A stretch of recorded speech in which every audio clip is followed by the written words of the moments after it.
listening to the Iterators of the Imperium.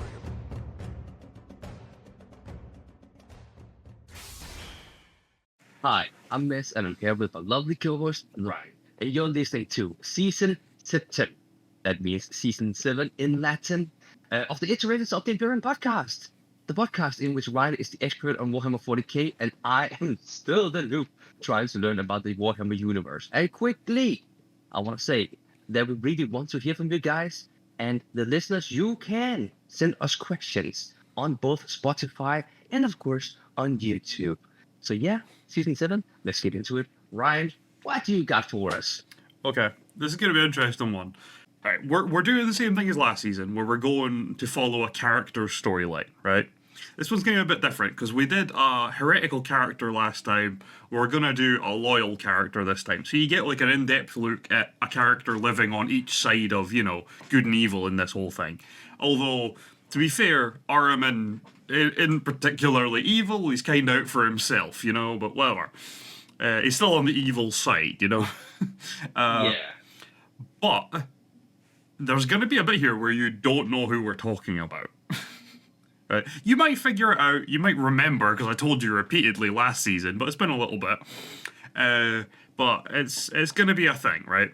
So, as you may or may not know, I have no visual component to my thoughts, right? I have aphantasia, so I can't see an image in my mind. So I'm going to need you to imagine something for me, if you will. Oh no. Because I have a very visual mind. That's fine. It's nothing grim. Don't worry. It's nothing too grim, right? This is a nice, simple one for you. I've kept it. Don't worry. It's nothing to do with Nurgle or anything like that, right? You're fine. It's nothing too disgusting. There's no gore involved, right? Bear with. Okay. So, imagine for me, if you will, you are a young man, maybe 11 years old, potentially, right? Mm-hmm. And you're living in these salt wastes. I have a relatively useful picture for this, right? So you live in this big, salt wasteland. And it's on a planet called Baal Secundus, one of 2 moons of the planet Baal, right? Mm-hmm. You live with your mother and father in a big sand crawler, right? So it's a big, tracked vehicle. I think a caravan on tank treads, right?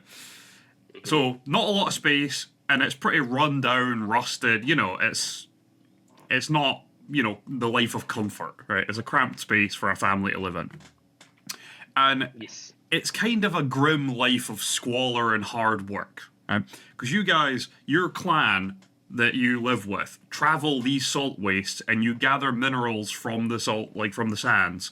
And you sell them, right? Yes. So it's a lot of hard work, and it's not a good life, but it is a life. And when you look into the sky, you can clearly see Baal, the planet that your moon, orbits. And you can also see the sister moon to yours, but that's a separate issue. And when you look at Baal, if you look at night, right, when it's nighttime for you, you can clearly see some parts of this planet. And one thing you can see is the Arx Angelicum. It's the Angel's Fortress, right? Mm-hmm. And you know that this is where the Emperor's angels dwell. This is where they live. These are the angels that protect people like you and your family all across the galaxy. And once a generation, those angels hold a contest to see if young men just like you are fit to join their ranks.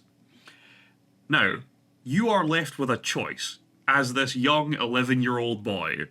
Do you trudge in your father's footsteps and pray that you can give your kids a slightly better life in exchange for your blood, sweat, and tears? Or do you take a chance to try and elevate yourself to become one of the Emperor's angels? Which would you choose?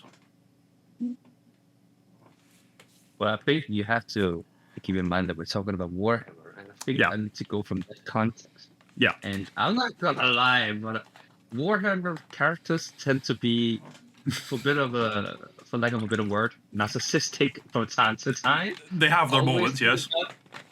Always think about numero uno.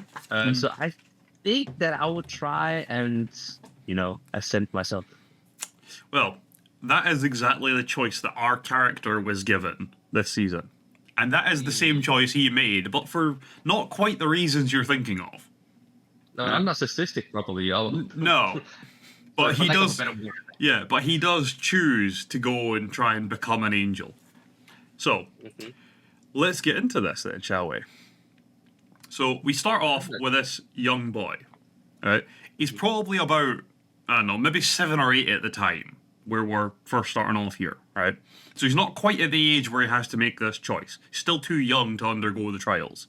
But the trials don't come for another few years anyway, because again, it's once a generation, so it's like every 20 years or something they come to pick up some kids.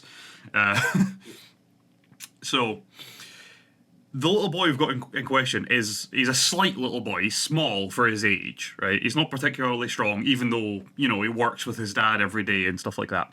But he is very smart and he is very kind. And again, he lives with his mum and dad on Baal Secundus, this, you know, irradiated desert planet, basically. It's not all like this, but the bit of the planet they live in is a desert. Random patches of the whole planet are irradiated because of an ancient war. It's the whole thing. Not a great place to live, not particularly safe, but they've made a life for themselves. Interestingly, so like I said, they live in this big, like, desert crawler thing, and they have, like, a clan of, well, salt miners, but they're called salties to the other people that don't live in the salt waste. Because again, it's not all salt waste, the planet. Of all, like, the salt clans, theirs is actually quite a rich one, weirdly. But it's still not a good life, you know what I mean? But theirs is doing surprisingly well for itself. And the little boy that we're talking about in question here, his name is Lewis. It's a surprisingly dull name. I love it. Yeah, because everyone on Baal and Baal Secundus and Baal Primus, so the planet and the 2 moons, they have a name and then they have an angel name, right? The angel name is like a family name, but Lewis's clan is one of those that chooses to use the normal name rather than the angel name, whereas there's some clans all over the planets that'll only use the angel name to refer to someone, stuff like that. So, this little boy is just called Lewis, as far as we're concerned. Right? And when he was like 7 or 8, his mum fell pregnant. So it was going to be his little brother that would be coming along soon. And he was excited. Obviously, he was a bit worried that his dad, you know, might not love him as much once there's a new one and stuff like that. But his dad makes it clear to him, like, no, like, look, even if you get jealous sometimes that I'm putting so much attention onto the new kid, it's because babies need a lot of work. Just remember, though, you got all this 7 or 8 years, just me and you, and nothing will ever take that away. So, Dad's really supportive. Dad loves this kid, right? It's a great family. But there are some complications during the birth, and both his mother and his little brother die. So it's just him and Dad left. This obviously takes a pretty serious toll on Dad. Dad kind of becomes cold. Right? He's never unpleasant to Lewis, but he is... he's not as warm, you know? He's withdrawn. So life gets a bit harder after that because, you know, Lewis feels this. So he grows up for another few years and he learns to survive and he learns to work and he helps his dad. And his dad teaches him as best he can, but he just doesn't quite feel the love anymore, you know? Yeah, it's not a great environment, but these things happen when you have such like a tragedy in a family, you know? But his dad's never mean to him or anything like that, which is, you know, about the best you can hope for in these situations after something that tragic. By the age of 11, so 3-4 years later, Lewis has made his decision. He will go to Angel's Fall and he will go through the trials to become a Space Marine. Right? You have to go to a particular location to be able to take part in the trials. It's one city on this planet called Angel's Fall. Right? So he'll make the journey all the way there, and he will go through the trials to become a Space Marine. He's set on it. And his dad tries to discourage him because he's like, look, that's a stupid idea. Most of the people that even try to go to the trial die. Like, you're not a fucking fighter, man. Like, you're kind and you're smart, but you're not a fighter. You're not going to be a great warrior. But Lewis is not to be discouraged, right? Because one of the things his dad complains about is he's like, but if you leave, what am I going to do with our money and our crawler and everything like that? Like, who am I going to pass it on to? And Lewis is like, nah, get another wife, have more kids, man, chill, it's fine. And again, his dad argues back with him. Eventually, after a while of arguing back and forward, his dad just simply and clearly tells him, no, you're not doing this, no matter what. Right? End of. And another few days go by, and his dad thinks that that's it, dealt with. It's dead and buried. Lewis, on the other hand, he had made up his mind already when he first mentioned it to his dad. He was going one way or another, you know? So, in the dead of night, one night, Lewis gathers his stuff and he stows away, right? This is the last time he will see his father. He's gone, right? He's made his decision. And he steals a sand bike from one of his clanmates and just sods off into the desert. He's like, I'm gone, I'm out. So he steals someone's bike and goes. And he does escape. Obviously, they notice that he's stealing a bike. They don't know who he is because he's all wrapped up and stuff. But like, someone stole my bike and then poof, gone. No one's going to catch him. And that part's all went pretty well as far as you could imagine, until he crashes it sometime in the middle of the night and then wakes up and like at some point the next day because he had like knocked himself out by crashing this bike, and he's on top of what is called crack sand. So it's like quicksand where you just get pulled under. But rather than it being like soft, the top layer is like a really brittle solid. So it's like, really thin ice over like water. So you stand on it and it'll crack under you, right? It's like that, but on top of quicksand rather than water. So he wakes up and sees the bike getting like pulled under slowly. And he realizes that like he's lost a bottle of water as well, which is now sinking into the sand as well. And he like really carefully creeps off of this stuff before he gets pulled under. And like, does a quick check of his gear, realizes he's only really lost the one bottle of water, but he only brought 3, and he didn't even think 3 bottles of water would get him to Angel's Fall on the bike. So without the bike, 2 bottles of water definitely is not enough to get him there. So this is not a great start to the journey. No. So, not great, but he has to keep moving. Obviously, if you try and walk during the day, you're gonna sweat yourself to death in like an hour in a desert, right? So he's like, you know what, I'll take cover, I'll build myself a wee TP hang, I'll like keep myself as cool as I can, and at night I'll move, right? Moving at night brings new troubles, because predators come out at night, but it's the safest way to do it to preserve water. So, this is what he does. So he gets to nighttime, and he starts moving again. Again, predators. So, there's a thing, what is it called? It's a catch spider, that's what it is. That's a catch spider. Think of a really big spider. Right? Not like bigger than a guy, but like the size of a small dog at least. Right? Like, it'll kill a kid, you know what I mean? It'll kill an 11-year-old boy pretty easily. Apparently, they just like leap at you, wrap you up, and just like, and bite you a bunch. And that's it. It's like those from Predator, the Transylvanian. Yeah, like face huggers. Yeah, the face huggers. Yeah. Yeah, they're kind of like that, but a wee bit bigger. But yeah, that's the idea, right? They just kind of get you. So as he's walking through the desert, he hears this like skittering on the sand, and he's like, "The fuck is that?" So he keeps walking it further, and it follows him again. He's like, "Gas spider," and then because he's kind of prepared for it. Like, he takes a couple more steps and then quickly turns and bats this thing with his big wooden staff that he brought with him. And the next thing he's like wrestling a spider on the ground with a big wooden stick. And he does manage to kill it and kind of get up, dust himself off, and keep moving. But even the nighttime, not safe. And he does this for a few more days where during the day he camps and during the night he walks. And again, more issues like this, but keeps moving.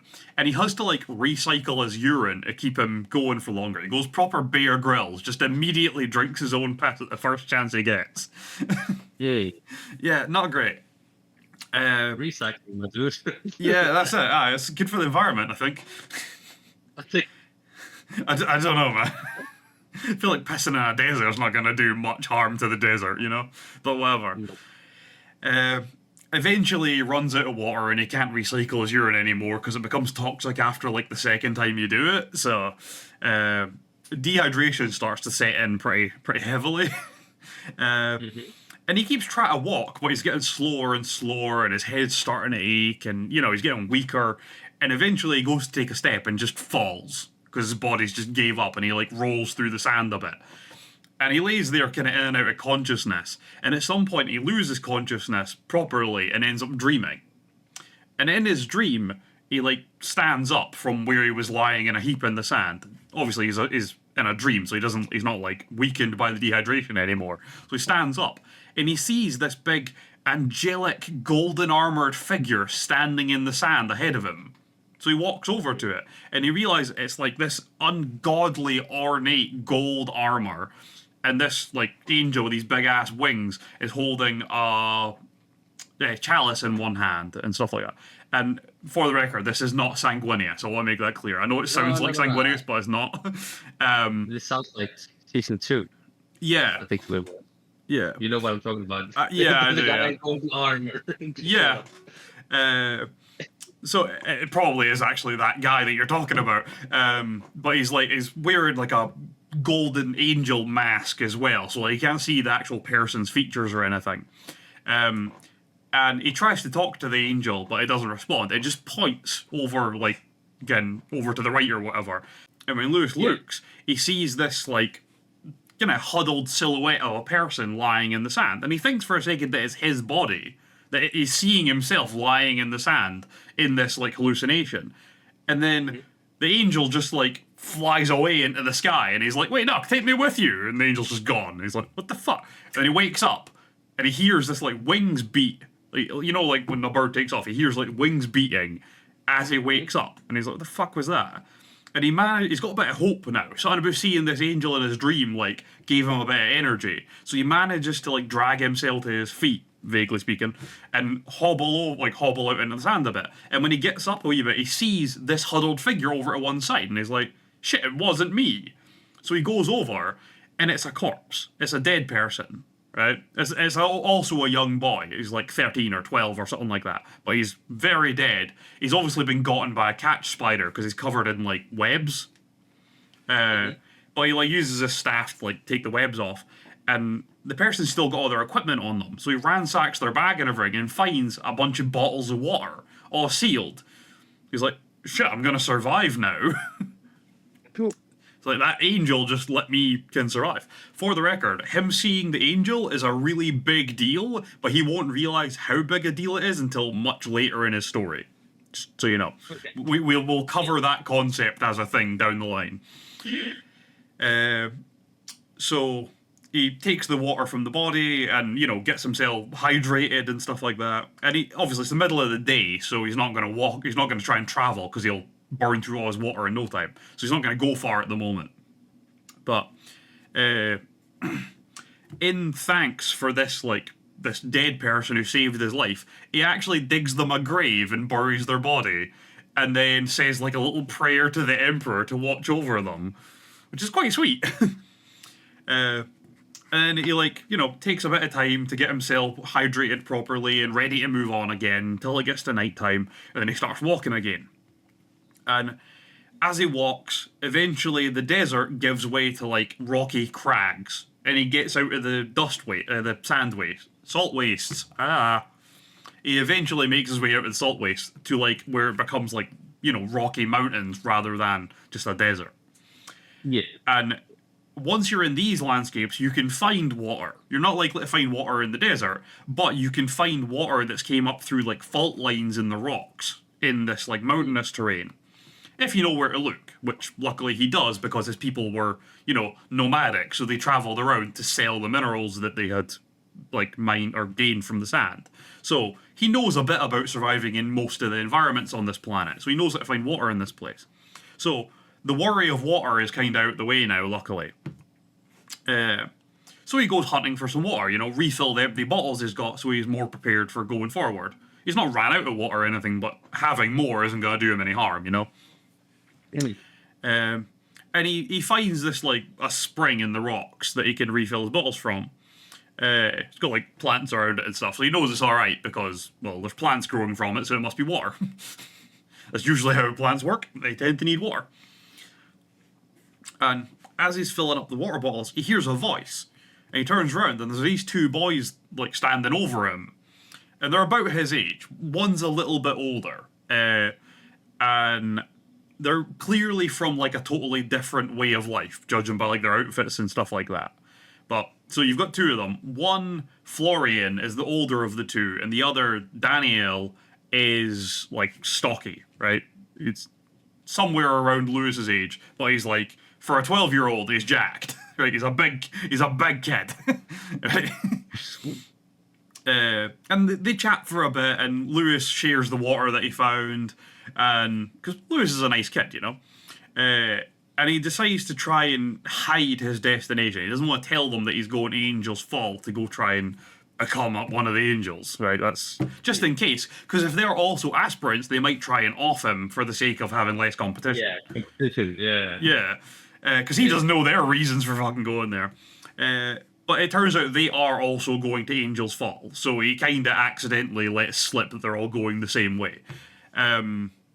And he finds out that you can't actually get there on foot, because there's a huge part of the landscape between where they are and Angel's Fall that it's like a massive chasm, sorry, right? And it's also covered in like, you know, scorpion nests and like radiated hotspots and stuff. So you have to actually use a glider to get over a large part of the terrain between where they are and Angel's Fall. And Lewis doesn't have a glider. So that's trouble. But because he can only go so far, they don't really see the threat of him coming with them anymore. So they're like, let's all team up. Come on, we'll go together. It'll be easier. Yeah. So the three of them all team up. They're going to head... So they are going to go to a place called Angel's Leap, which is where they can start using the glider to get to Angel's Fall, right?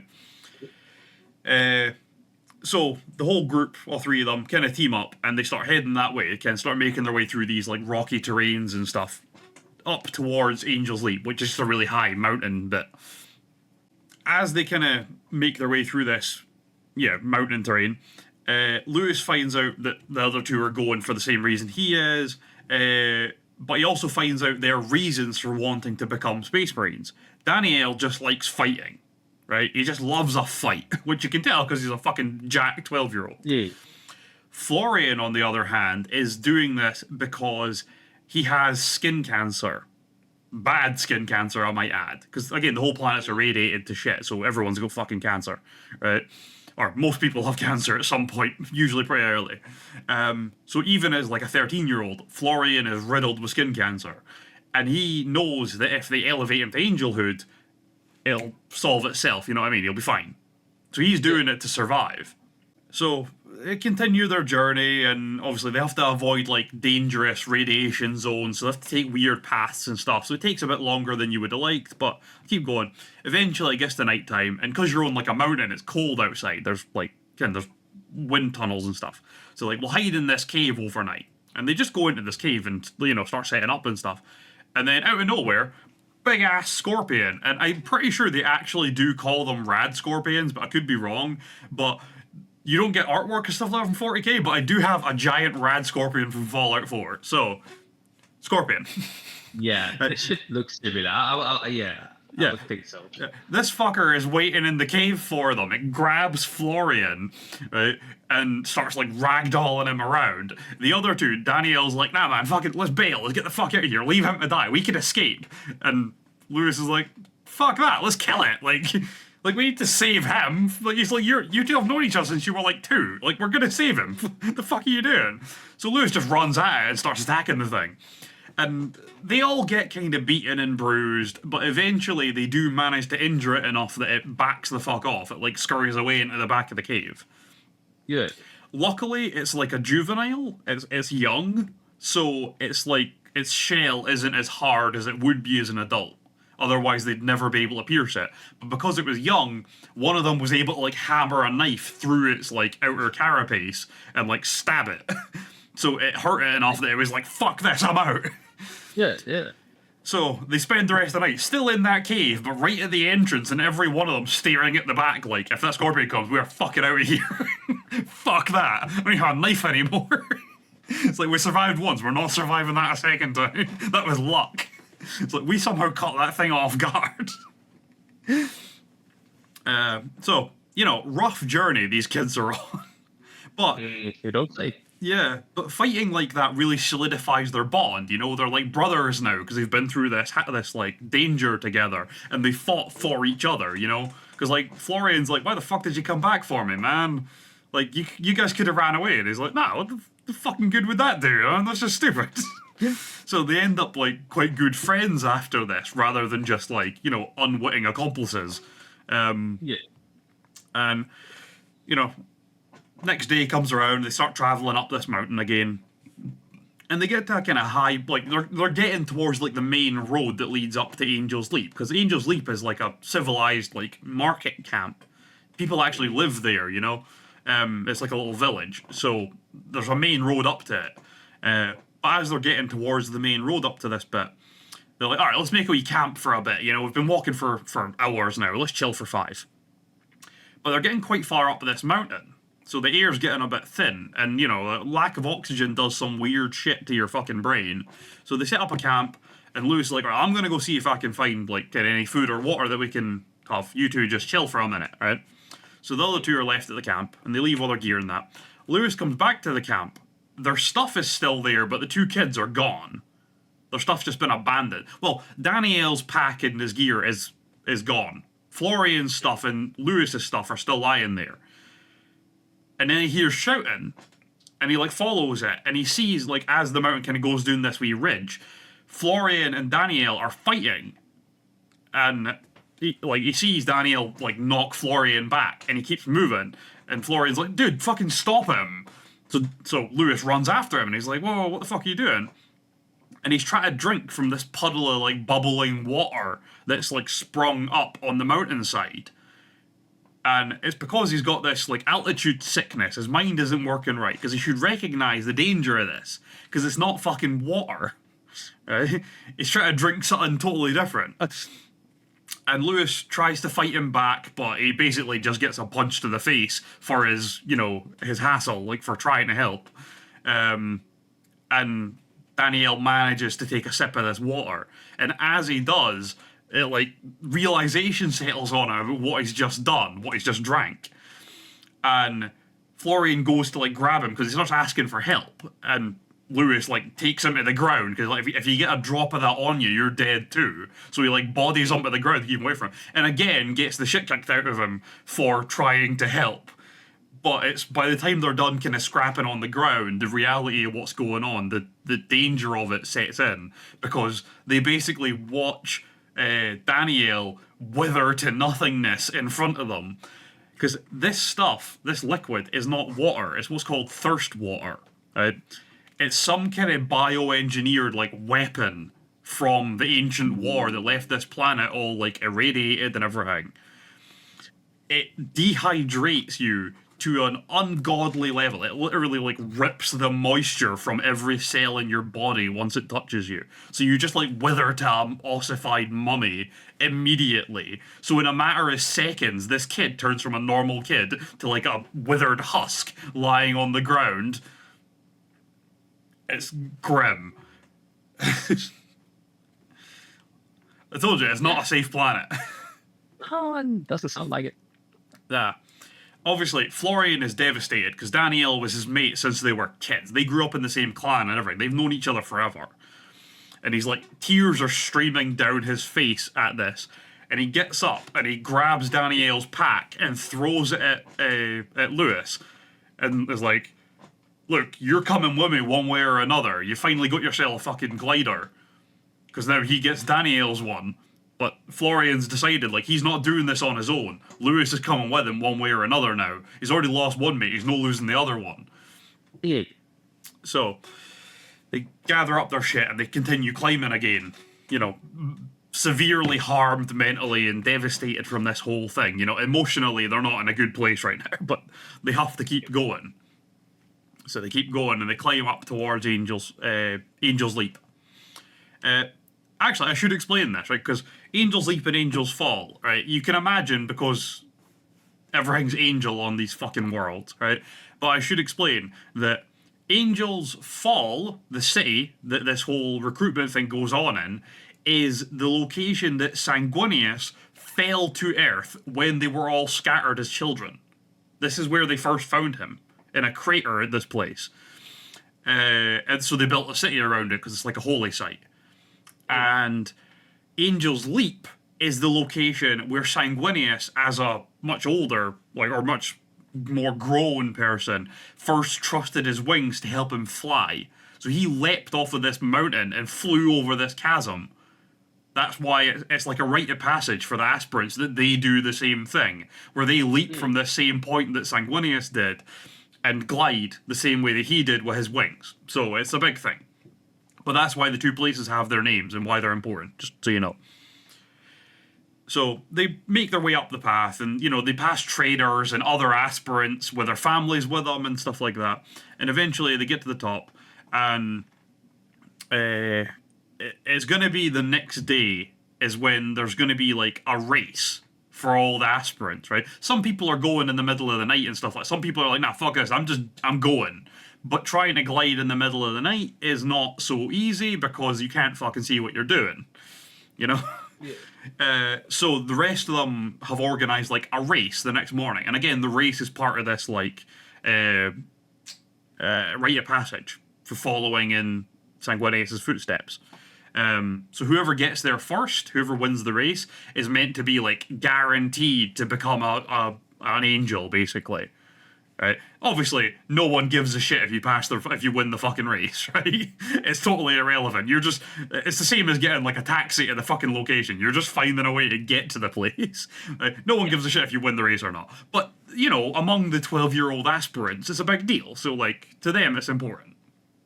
So, the next morning, they follow everyone up and they get ready for this, and Lewis doesn't know how to set up the glider. He's never used a glider before. So Florian gives him a quick run through how it works, builds it for him, straps it onto him, builds his own one, and, gets his own one on as they, like, get to the edge.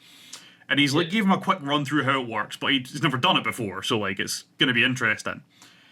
And then they take their leap. Lewis goes first, so he doesn't know what happens to Florian as they go, because he's ahead of him. And at first he's wobbly and he almost whips himself clean into the cliffside that all the watchers are on below them, but he manages to like pull himself up at the last minute. And, he's wobbly, he's unsure, but following Florian's instructions, he manages to get some progress, gets the grip sweat quite fast.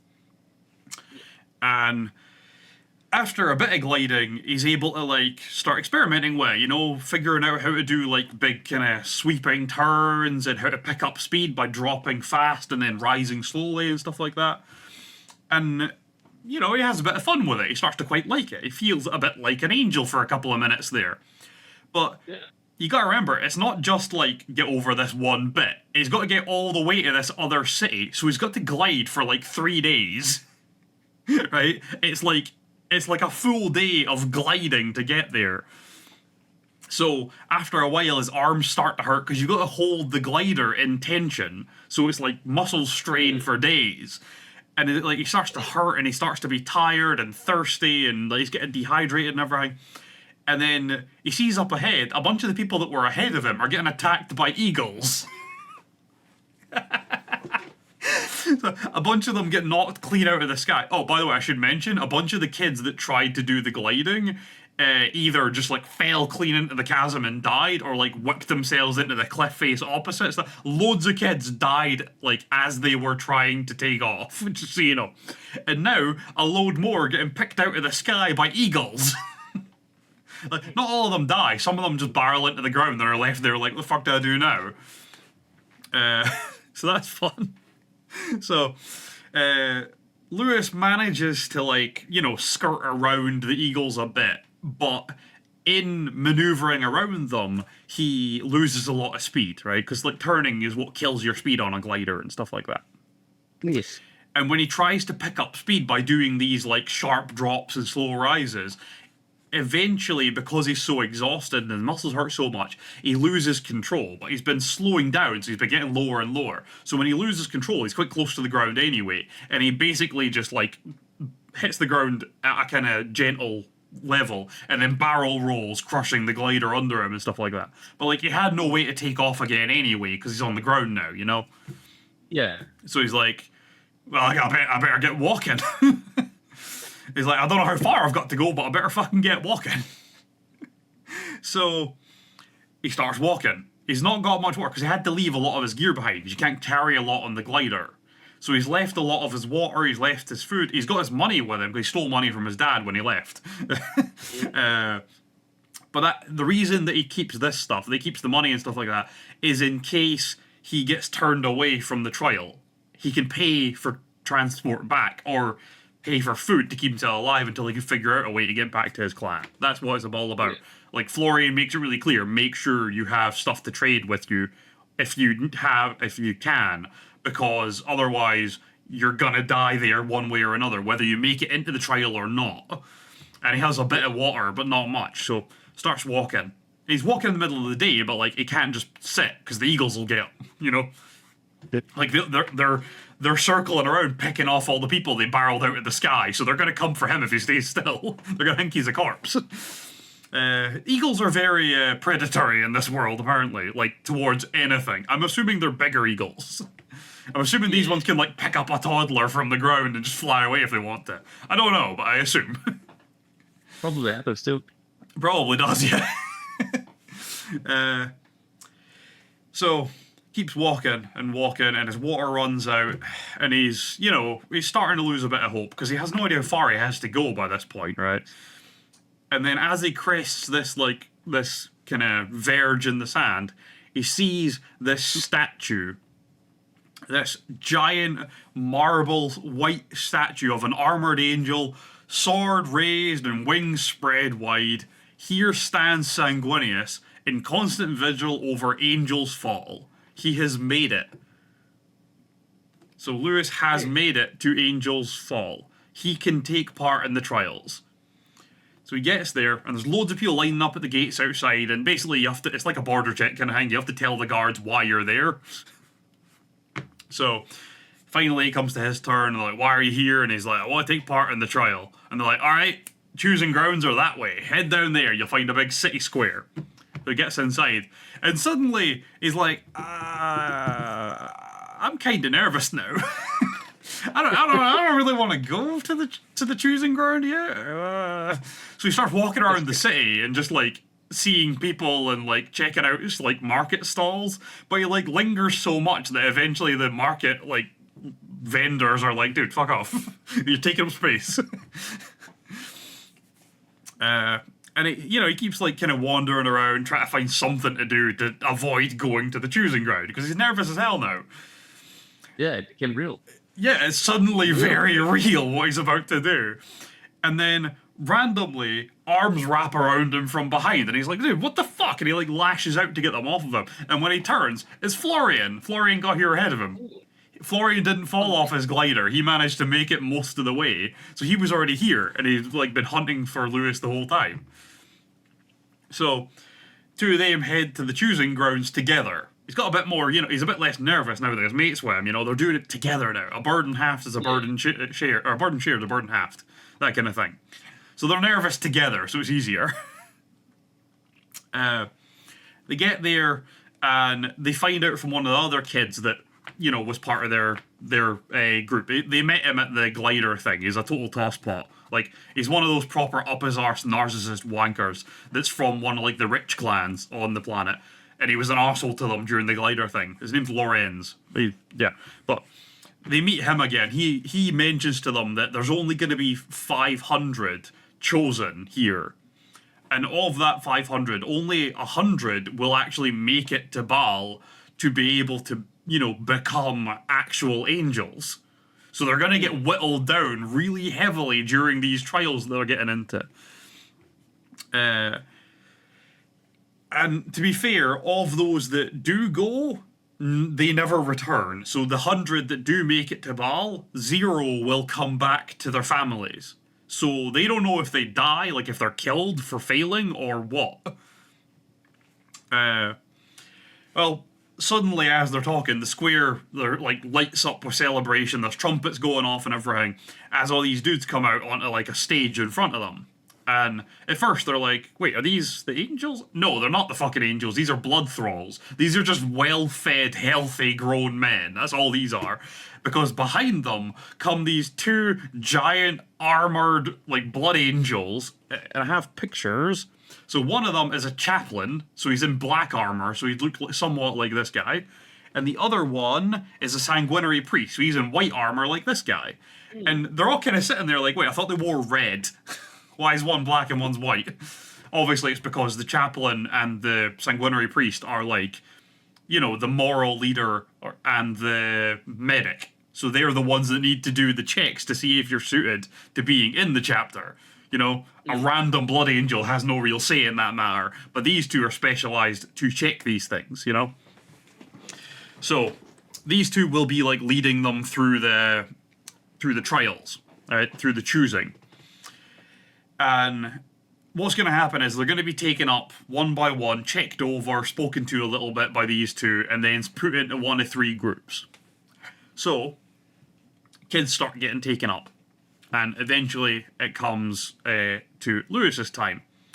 And Lewis goes up, and they check him over, they use a wee scanner thing to like take a blood sample from him and check him, and they like physically check over his body, you know, make sure he's not covered in like cancerous sores and stuff, or infected with some crazy disease, stuff like that. And they ask him some questions. So they're like, oh, why did you come here? And he explains that he wants to serve the Emperor and humanity, which is a good reason. And then they ask him his name, and he goes, oh, it's Lewis. And they're like, oh, wait, so you're part of one of the clans that use your human name, not your angel name? And he's like, yeah. And they're like, well, if you're going to become an aspirant, you have to use your angel name, because that'll be your name if you become an angel. So what is it? And he's like, oh, my angel name is Dante. Hey. So, for the record, this is the point in the story where you're supposed to find out that I know this little Dante, chapter master of the Blood Angels. So yeah, this season we're going to be covering Dante, chapter master of the Blood Angels. Possibly the oldest living space marine, give or take. There's like, is it? Isn't like thousands? Yeah, like 4,000 years old currently. 4,000? Oh shit! I was way old. Yeah, there's a few others, because like dreadnoughts obviously are technically living space marines that, like, Bjorn the Fell-Handed took over from Lehman Russ when he left, and he's still kicking around as a dreadnought, but I don't think that counts as being that old, because he hasn't been awake the whole time, because once you're in a dreadnought, they like put you to sleep for thousands of years at a time, you know? Dante's been awake and fighting for like 4,000 years almost. There's like dark angels that have been around for God knows how long. Like there's one of them that was put into like stasis to watch over this like demonic seal of one of Nurgle's demons, but he's again been unconscious for like 9,000 years. So like he's technically like 12,000 years old, but like, is he really? You know what I mean? Yeah, it doesn't count. Dante is probably the oldest actual, like, normal space marine kicking around. This is only in terms of loyalists, I might add. Because, like, Ahriman is actually, like, 11,000 at this point. Because he was one of, like, the original Terran recruits to the Legion. And he's been alive and awake the entire time. It was briefly a guy called Horkos, but technically Ahriman has been alive and awake the entire time. So if you look at the heretic side, there are older, right? A lot of them are demonic now or mutated, which I think changes the rules. But like naturally living normal space marines, Dante is like the oldest on the loyal side, and there's like 2 or 3 on the heretical side, which are like 11,000 years old. But that's a separate issue. Time works differently in the warp. For them, it might have been 3 weeks. Like we don't know, right? So that's the thing. So Dante, that's who we're dealing with here, right? Yeah. So he gets put into one of the 3 groups of kids that are forming, right? After being checked over. He gets put into the smallest group, I might add. And he doesn't know what that means. He's like, maybe we're the ones that are going to get shot in the head like cattle in front of everyone. I don't know. Right? Maybe we're just such useless pricks. They're just going to kill us now. And then he sees Florian go up, and Florian gets put towards him as well. And he sees Lorenz, the twat that's been with him. He goes up. He gets put to the same group as them as well. And eventually, all the kids have been checked over and put into certain groups. And then the angels announce the results, basically. One group the largest, is not compatible with the gene seed of the chapter, right? Genetically, they will not be able to become Blood Angels. They could potentially become a different kind of Space Marine, but they cannot become Blood Angels. They will not take to the mutations that make them like Sanguinius. So they're basically just sent home, right? That's just it, right? They don't show the right or they don't have the right genetic qualities. So they're like, look, just go home, right? Go back to your families, right? And they do make a point of like saying to everyone else, like, look, these kids are not failures. I want to make that clear, right?